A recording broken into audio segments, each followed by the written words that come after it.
After a pleasant overnight in Rome, it was time to head back to Fiumicino and catch Singapore Airlines back to Copenhagen, this time in business class. The Plaza Premium lounge in Rome is what Singapore Airlines business passengers get access to, and it's pretty okay. You can order hot food on your phone using a QR code and they bring it to you. That's a great pandemic-era innovation and hopefully one that sticks around. The lighting in here was a little odd, too bright and white in the area set up for dining, I thought. The spot with more comfy chairs near the window had cozy lamps and a much better setup, so eventually I moved over there with coffee and a muffin. But enough of this contract lounge business.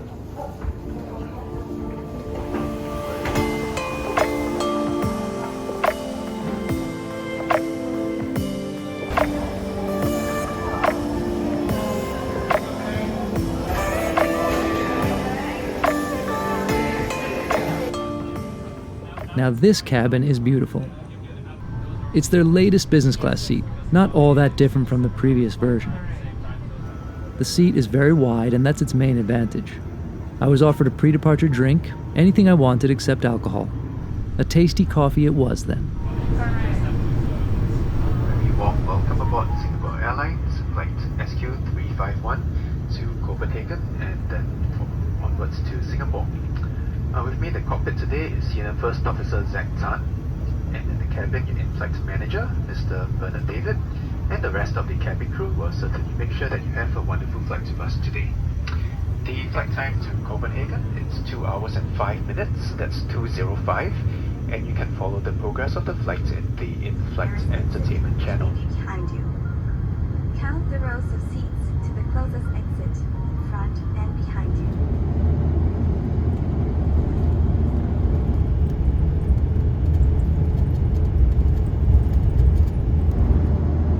And after that, a typically lovely A350 takeoff, smooth and powerful with that fantastic engine sound.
Sitting in front of the wing on this plane is just so much better, both for the sound and this view of the engine.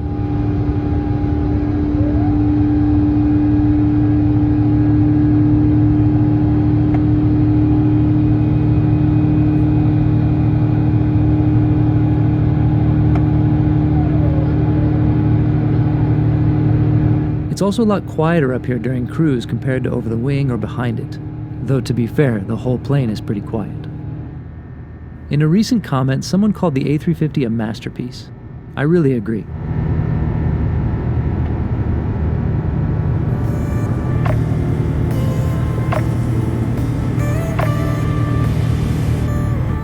But let's get back to this seat, which is not uncontroversial. I found that some think this seat is great, while others really don't love it. I'd say I'm somewhere in between the two. While it's big and luxurious and quite comfortable, it's quirky, in particular when it comes to sleeping.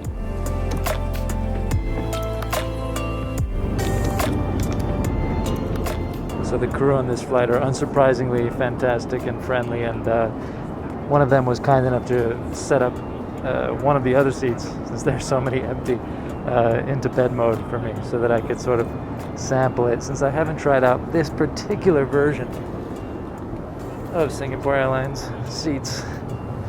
Let's see.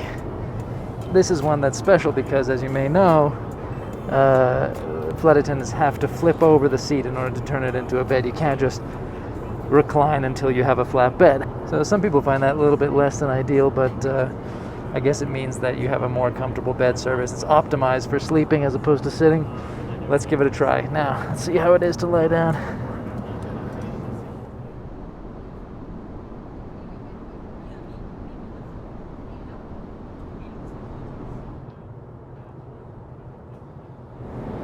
It's interesting, you know, this very controversial design that Singapore Airlines has gone for, where you have to lie kind of at a diagonal, and honestly, it's not ideal when it comes to where the feet end up.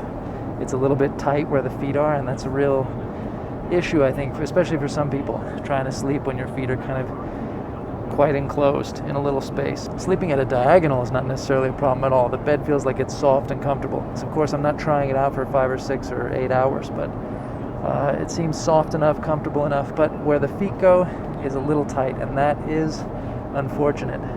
In other news, I had 2 glasses of champagne, and now I ordered a Singapore Sling, because how can you not?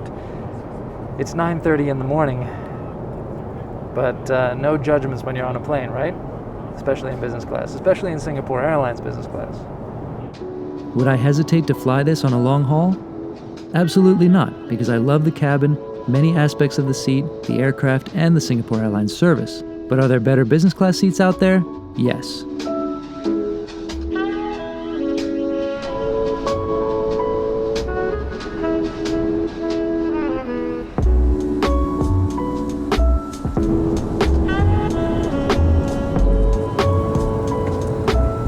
Apparently people like to see the bathrooms, so here you go.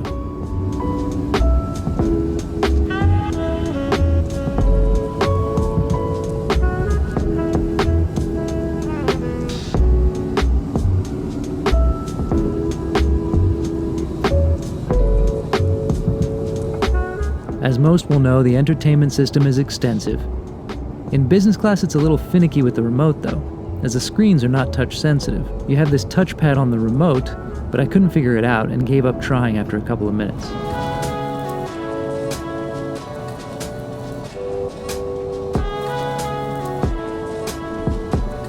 And once again, we come to the food served on this short flight. Look, this is not the worst thing ever, but it wasn't great either. At least the champagne was tasty as ever. We'll be commencing our visits very shortly. We should expect to touch down on schedule at 7:55 in the morning. Well, it's certainly been a pleasure having you on board with us today. And on behalf of all the crew, I'd like to thank you once again for choosing to fly Singapore Airlines. For those passengers who are continuing the flight onwards to Singapore, I'd like to wish you a very warm voyage. And cabin crew, please prepare the cabin for arrival. Thank you. We got some great views of South Sweden and Malmö on the way in, which, by the way, is worth a visit if you're ever in the area.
In Copenhagen, for Flight Radar 24, I'm Gabriel Lee.